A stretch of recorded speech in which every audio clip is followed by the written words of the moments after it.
خير الحديث كتاب الله وخير الهدي هدي محمد صلى الله عليه وسلم وشر الأمور محدثاتها وكل محدثة بدعة وكل بدعة ضلالة وكل ضلالة في النار. قال الله عز وجل في كلامه العزيز: أعوذ بالله السميع العليم من الشيطان الرجيم من همزه ونفخه ونفثه. بسم الله الرحمن الرحيم. ونبلوكم بالشر والخير فتنة وإلينا ترجعون. وقال رسول الله صلى الله عليه وسلم: يتقارب الزمان ويقبض العلم وتظهر الفتن ويلقى الشح ويقصر الحرج. رواه البخاري في صحيحه. رب اشرح لي صدري ويسر لي امري واحلل عقدة من لساني يفقهوا قولي. رب زدني علما سبحانك لا علم لنا الا ما علمتنا انك انت العليم الحكيم. اللهم صل وسلم على نبينا محمد وعلى آله وبارك وسلم وصل عليه.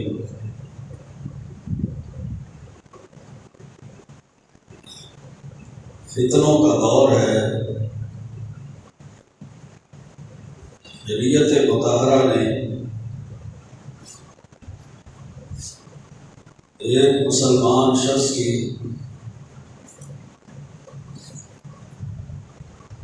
ہر دور میں اور حالات جیسے بھی ہوں ان حالات کے اندر رہنمائی کی ہے.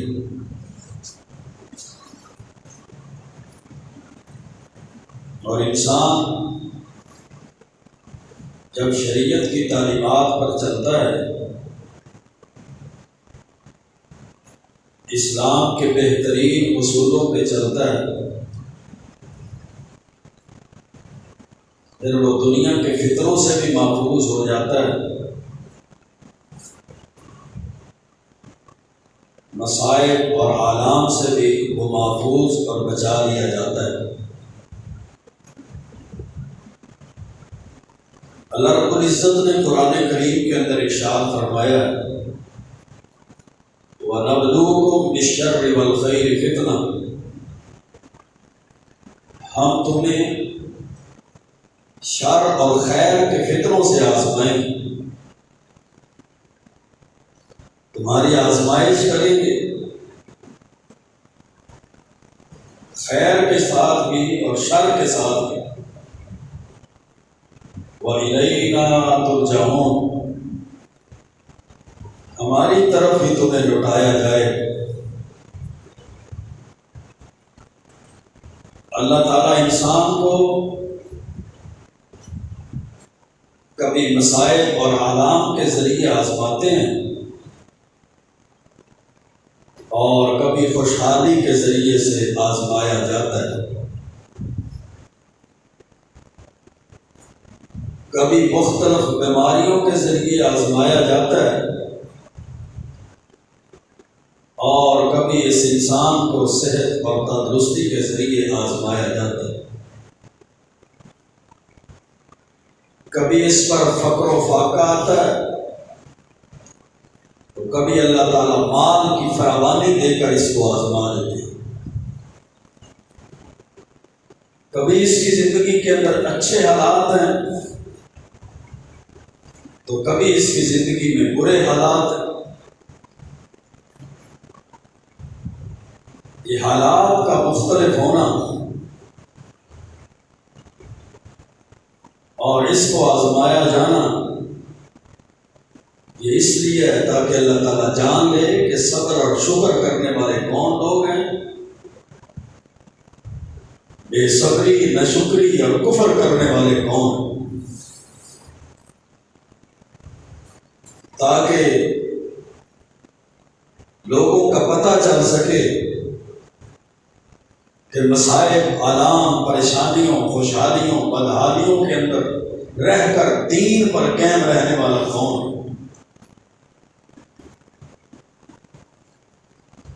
فتنوں میں مسلمان کا کردار کیسا ہونا چاہیے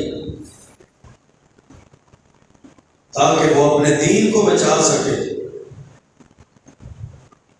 اپنے ایمان کو بچا سکے، اعمال صالحہ اور نیک اعمال پر کاربند رہ سکے، زندگی بسر کرتے ہوئے انسان کی زندگی میں مختلف قسم کے فتنے، جس طرح اللہ رب العزت نے قرآن کریم کے اندر ارشاد فرمایا انما اموالکم و اولادکم فتنہ، سورۃ تغابن ہے کہ تمہارے مال بھی تمہارے لیے فتنہ ہے اور تمہاری اولادیں بھی تمہارے لیے فتنہ اور آزمائش ہے۔ واللہ عندہ اجر عظیم، اللہ کے ہاں بہت بڑا اجر۔ بعض اوقات انسان اپنے مال کی وجہ سے یا اپنی اولاد کی وجہ سے دین سے غافل ہو جاتا ہے، دین سے دور ہو جاتا ہے، تو پھر اس کے لیے اس کا مال آزمائش بن گیا، اس کے لیے اس کی اولاد آزمائش بن گئی۔ انما اموالکم و اولادکم فتنہ، کیا معنی ہوا کہ تمہارا مال بھی تمہارے لیے فتنہ ہے، تمہاری اولاد بھی تمہارے لیے فتنہ ہے، کہ اپنی اولاد کی محبت میں یا دین سے دور ہو، اپنے مال کی محبت میں یہ حق سے ہٹ گیا اور باطل کی طرف چلا گیا۔ اللہ رب العزت نے سورۃ فتح کے اندر ذکر فرمایا سَيَقُولُ لَكَ الْمُخَلَّفُونَ مِنَ الْأَعْرَابِ، یہ جہاد فی سبیل اللہ سے پیچھے رہنے والے جو لوگ ہیں اعرابیوں میں سے، دیہاتیوں میں سے، وہ عنقریب آپ سے کہیں گے شغلتنا اموالنا واہلنا، ہمیں ہمارے مالوں نے مشغول کر دیا تھا، ہمیں ہمارے گھر والوں نے مشغول اور مصروف رکھا، اس لیے ہم آپ کے ساتھ جہاد میں نہیں جا سکتے۔ فاستغفر لنا، اے محبوب پیغمبر آپ ہمارے لیے اللہ تعالیٰ سے بخشش طلب کیجیے۔ اللہ رب العزت فرماتے ہیں یقولون بألسنتہم ما لیس فی قلوبہم، وہ اپنی زبانوں سے وہ بات کر رہے ہیں جو ان کے دلوں میں نہیں۔ یعنی مال اور اولاد نے جہاد فی سبیل اللہ سے غافل کر دیا۔ یہ اللہ کے راستے میں جہاد کے لیے کیوں نہیں نکلے؟ اپنی جانوں کو لے کر، اپنے مال کو لے کر کیوں نہیں نکلے؟ مال کی محبت غالب آ گئی، اولاد کی محبت غالب آ گئی، بیوی بچوں کی محبت غالب آ گئی، اس وجہ سے وہ جہاد فی سبیل اللہ سے رہ گئے، تو ان کا مال ان کے لیے فتنہ بن گیا، ان کے اہل خانہ، ان کی اولادیں، بیوی بچے ان کے لیے فتنہ بن گئے۔ اور اللہ رب العزت نے سورۃ آل عمران کے اندر ارشاد فرمایا زُيِّنَ لِلنَّاسِ حُبُّ الشَّهَوَاتِ مِنَ النِّسَاءِ وَالْبَنِينَ وَالْقَنَاطِيرِ الْمُقَنطَرَةِ مِنَ الذَّهَبِ وَالْفِضَّةِ وَالْخَيْلِ الْمُسَوَّمَةِ وَالْأَنْعَامِ وَالْحَرْثِ ذَلِكَ مَتَاعُ الْحَيَاةِ الدُّنْيَا وَاللَّهُ عِندَهُ حُسْنُ الْمَآبِ، لوگوں کے لیے عورتوں، ان کے بیٹوں، سونا اور چاندی کے جمع کردہ خزانوں اور عمدہ قسم کے گھوڑوں، ان کے مال مویشیوں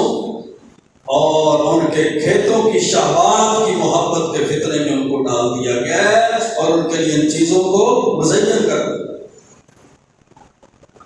کہ ان کے دلوں کے اندر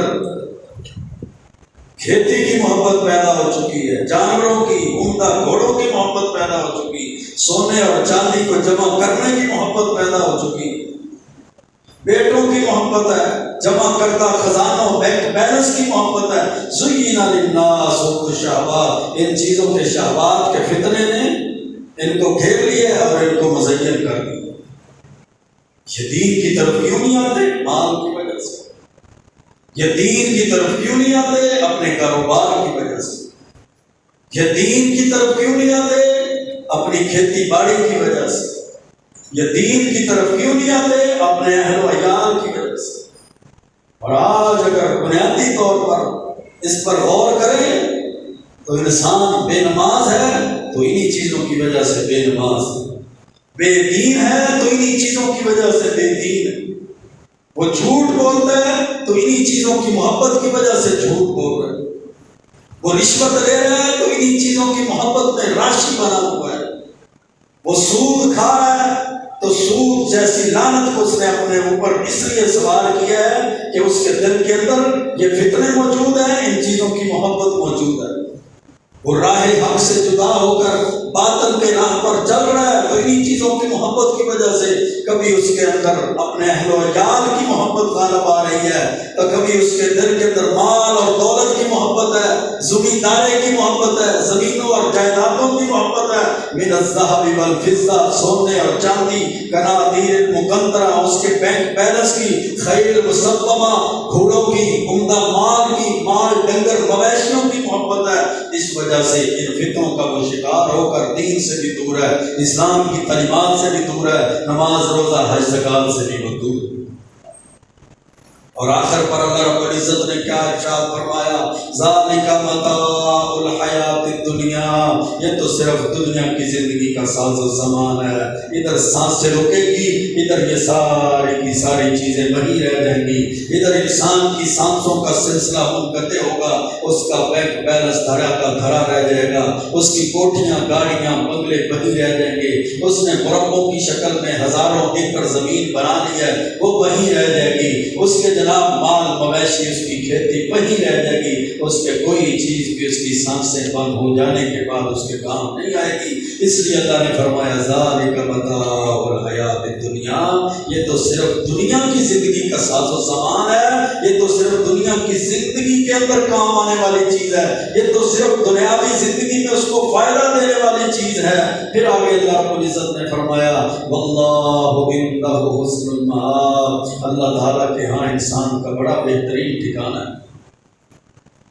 لوٹنے کی جگہ بڑی اچھی ہے، انسان کا لوٹنا اللہ کے ہاں۔ صحیح البخاری کے اندر حدیث ہے،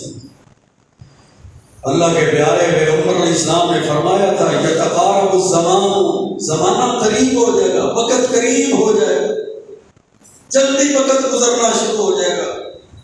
وَيُقْبَضُ الْعِلْمُ، علم کو قبض کر لیا جائے گا، علم کو اٹھا لیا جائے گا، علم ختم کر دیا جائے گا، وَتَظْهَرُ الْفِتَنُ، فتنے ظاہر ہونا شروع ہو جائیں گے، دن رات فتنے آئیں گے، صبح و شام فتنے آئیں گے۔ اور صحیح البخاری کے اندر ہی روایت ہے، اللہ کے پیارے پیغمبر علیہ السلام نے فرمایا ایک ایسا وقت آئے گا کہ انسان کی زندگی میں ایسے فتنے ہوں گے الذی یموج کموج البحر، جس طرح سمندر کی موجیں اور سمندر کی لہریں ہوتی ہیں، ایک لہر کو دیکھتا ہے انسان کہتا ہے یہ سب سے بڑی لہر ہے، لیکن اس سے پیچھے آنے والی لہر اس سے بڑی ہوگی، اس طرح فتنے اس کی زندگی میں آئیں گے، آسمان سے نازل ہونے والے بارش کے قطروں کی طرح فتنے ہوں گے، ایک فتنہ ختم ہوگا تو دوسرا آ جائے گا، دوسرا فتنہ ختم ہوگا تو تیسرا فتنہ آ جائے گا، اس کی زندگی فتنوں سے بڑی بڑی ہوگی۔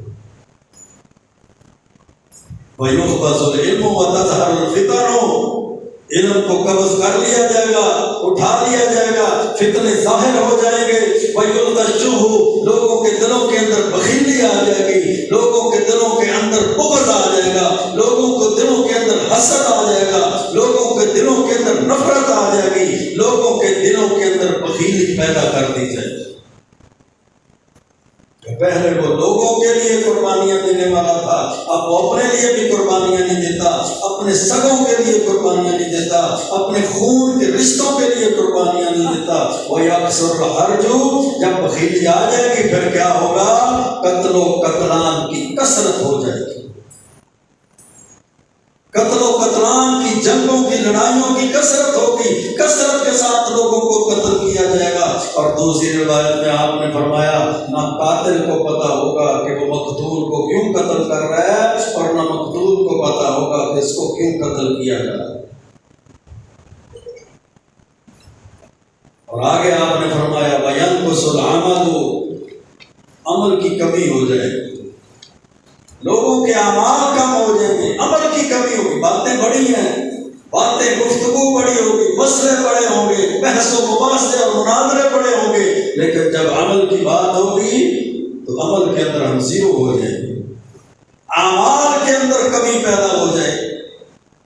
اور انہی فتنوں میں سے میرے بھائیوں ایک بہت بڑا فتنہ جس کا آج ہم شکار ہو چکے ہیں، امت مسلمہ جس کا شکار ہو چکی ہے، وہ مسلمانوں کے اندر فرقہ واریت کا فتنہ ہے، مسلمانوں کے اندر گروہ بندی کا فتنہ ہے، مسلمانوں کے اندر جماعتوں اور تنظیموں کا مسئلہ ہے۔ مسلمان مختلف گروہوں کے اندر، مختلف فرقوں کے اندر، مختلف جماعتوں کے اندر بڑھ چکے ہیں۔ اور پھر اوپر سے بدقسمتی کیا ہے، وہ سب سیاسی جماعتیں ہوں یا مذہبی جماعتیں ہوں، وہ تنظیمی گروہ ہو یا تنظیمی جماعتیں ہوں، اللہ رب العزت نے قرآن کریم کے اندر جو ارشاد فرمایا تھا نا کل حزب بما لدیہم فرحون، ہر گروہ جو بھی اس کے پاس ہے وہ سمجھے گا میں حق پر ہوں اور خوش ہوگا کہ میرے پاس صحیح بات ہے، باقی سارے باطل کے اوپر ہیں۔ آج مسلمان بھی جو مختلف گروہوں میں، مختلف جماعتوں میں بٹے ہوئے ہیں، اور ہر جماعت سمجھتی ہے میں حق پر ہوں، جو میرے پاس ہے وہی ٹھیک ہے، ہر گروہ اپنے پاس جو کچھ رکھے ہوئے ہیں اس پر خوش۔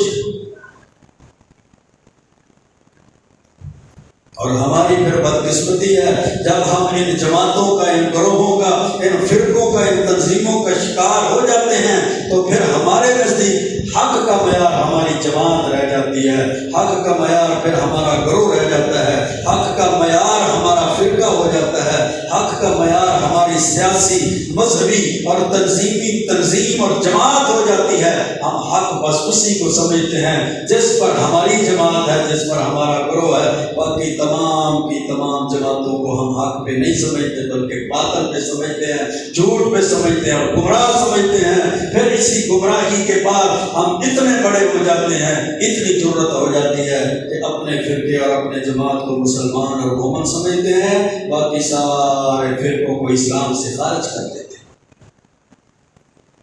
بس ہم ہی مسلمان ہیں، ہم ہی مومن ہیں، باقی سب اسلام سے خارج ہو چکے ہیں، باقی سب پر کفر کے فتوے ہیں، باقی سارے کے سارے دین سے ہٹے ہوئے ہیں۔ اور پھر یہ فرقے، یہ جماعتیں، یہ گروہ، یہ تعصب ہمارے اندر اتنا چڑھ جاتا ہے، اور پھر ہم اس قدر سیاست کی بھیڑ چڑھ جاتے ہیں کہ ہمارے اندر رشتوں کے تقدس کی پامالی کی جاتی ہے، اپنی سیاست کی وجہ سے دین کو پس پشت ڈالا جاتا ہے، اپنی سیاست اور سیاسی جماعتوں کے رہنماؤں کی وجہ سے پھر اپنے والدین کی نافرمانیاں کی جاتی ہیں، اپنی سیاست کی وجہ سے پھر اپنے حقوق اور لوگوں اور مسلمانوں کے حقوق کو پامال کیا جاتا ہے۔ سیاست کی وجہ سے سیاست کی بھیڑ ایسے چڑھا جاتا ہے، حق اور باطل کی تمیز ختم کی جاتی ہے، حلال اور حرام کی تمیز ختم کر دی جاتی ہے، اسلام اور غیر اسلام کی تمیز ختم کر دی جاتی ہے، دین اور غیر دین کی تمیز کو ختم کر دیا جاتا ہے۔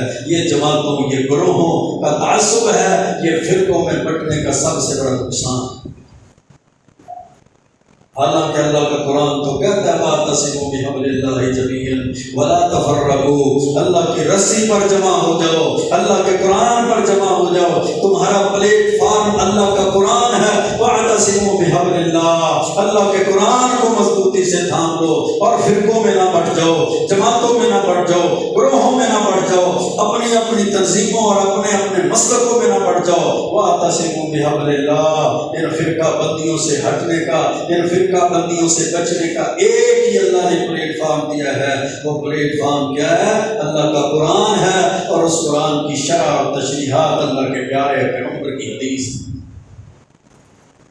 جس قدر بندہ قرآن و سنت کے ساتھ جڑتا چلا جائے گا، جس قدر قرآن و سنت کے ساتھ اس اس کا تعلق مضبوط ہوتا چلا جائے گا، جس قدر اس کا عمل قرآن و سنت کے مطابق ہوتا چلا جائے گا، جس قدر اس کا راستہ قرآن و حدیث کے مطابق ہوتا چلا جائے گا، وہ فرقہ بندیوں سے بھی بچتا جائے گا، وہ گروہوں سے بھی بچتا جائے گا، وہ جماعتوں کے فتنوں سے بھی بچتا چلا جائے گا، وہ اپنی اپنی جماعت کے تعصب کی عینت کو بھی اتار دے گا۔ وَاعْتَصِمُوا بِحَبْلِ اللَّهِ جَمِيعًا وَلَا تَفَرَّقُوا۔ اللہ کے پیارے پیغمبر اسلام کی حدیث ہے صحیح مسلم کے اندر، آپ نے فرمایا بادروا بالاعمال فتنا کقطع الليل المظلم، رات کی تاریکی کے ٹکڑوں کی طرح فتنوں کے آنے سے پہلے پہلے نیک اعمال کو کیا کرو، اعمال صالحہ کیا کرو، نیک اعمال میں جلدی کر لو۔ یصبح الرجل مومنا، وہ ایسے فتنے ہیں جو تمہاری زندگیوں میں آئیں گے کہ انسان صبح کے وقت تو مومن مسلمان ہوگا، ویمسی کافرا، لیکن ان فتنوں کے اندر پڑھ کر وہ شام تک کافر ہو جائے گا۔ او یمسی مومنا ویصبح کافرا، یا شام کے وقت تو اسلام کی حالت میں ہوگا، ایمان کی حالت میں ہوگا، مومن اور مسلمان ہوگا، لیکن صبح تک ان فتنوں کے اندر پڑھ کر وہ کافر ہو چکا ہوگا۔ اور وہ ایسے فتنے ہوں گے، ایسی آزمائشیں ہوں گی، یبیع دینہ بعرض من الدنیا، وہ دنیا کے مال کے لیے اپنے دین کو بیچ دے گا، دنیا کے مال کے لیے اپنے ایمان کو بیچ دے گا، دنیا کے مال کے لیے اپنے اسلام کو بیچ دے گا، دنیا کے مال کے لیے اللہ اور اس کے رسول کی تعلیمات کو بیچ دے گا۔ یبیع بعرض من الدنیا دینہ، اپنے دین کو بیچنے کے لیے تیار ہو جائے گا دنیا کے مال و متاع میں۔ یقیناً آج وہ فتنوں کا شکار امت مسلمہ ہے، آج ان فتنوں کا شکار ہم ہیں، ہمارے گھروں میں، ہمارے کاروبار میں، ہماری معیشت میں، ہمارے معاملات میں، ہماری سیاست میں، ہمارے نظاموں کے اندر وہ فتنے رائج ہو چکے ہیں، اور ان فتنوں کے اندر شکار ہو کر آج انسان اپنے دین کو بھی بیچنے کے لیے تیار ہے کہ اس کو دنیا کی وزارتیں مل جائیں، دنیا کی کرسی مل جائے، دنیا کا بینک بیلنس مل جائے، دنیا کے اندر پلاٹ مل جائیں، دنیا کے اندر اس کو جناب وہ مال مل جائے۔ یبیع دینہ بعرض من الدنیا، اللہ کے پیارے پیغمبر اسلام نے فرمایا تھا اپنے دین کو دنیا کے مال کے لیے وہ بیچ دے۔ صحیح البخاری کی حدیث ہے، اللہ کے پیارے پیغمبر اسلام نے فرمایا، حضرت ام سلمہ رضی اللہ تعالیٰ عنہ بیان فرماتی ہیں کہ ایک رات آپ انتہائی گھبراہٹ کے عالم میں بیدار ہو جاتے ہیں اور اٹھ کر آپ فرماتے ہیں سبحان اللہ ماذا انزل اللہ من الخزائن وماذا انزل من الفتن، اللہ پاک ہے، اللہ نے خزانوں میں سے کیا کیا نازل فرما دیا ہے اور کتنے ہی فتنے نازل ہو چکے ہیں۔ پھر آپ نے فرمایا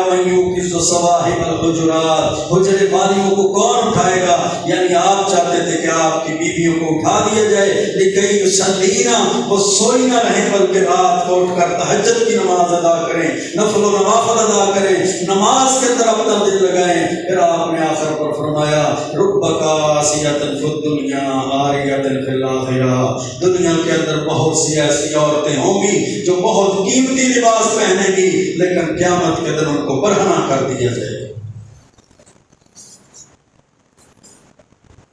رب کاسیۃ فی الدنیا، قیمتی لباس سے بے تن کرنے والی، قیمتی لباس پہننے والی، عاریۃ فی الاخرہ، بے لباس اٹھائی جائیں گی، بے لباس ہم کو اللہ کے دربار میں حاضر کر دیا جائے گا۔ یہ بعض کتنے میرے بھائیوں ایسے ہوتے ہیں، اللہ تعالیٰ اہل ایمان کی آزمائش کرتا ہے، اللہ تعالیٰ چاہتا ہے کہ اہل ایمان اپنے ایمان پر ثابت قدم رہتے ہیں یا یہ ایمان کو چھوڑ کر کفر کی طرف پلٹ جاتے ہیں۔ اسی لیے اللہ کا قرآن فرماتا ہے احسب الناس ان یترکوا ان یقولوا آمنا وهم لا یفتنون، کیا لوگوں نے یہ سمجھ لیا ہے کہ ہم ایمان لے آئے ہیں، ہم نے کلمہ پڑھ لیا ہے، ہم نے دین اسلام کو تسلیم کر لیا ہے، قرآن و سنت کو ہم نے صحیح معنوں میں تسلیم کر لیا اور مان لیا ہے، اب ان کو ایسے ہی چھوڑ دیا جائے گا؟ وهم لا یفتنون، ان کو فتنوں اور آزمائشوں میں نہیں ڈالا جائے گا۔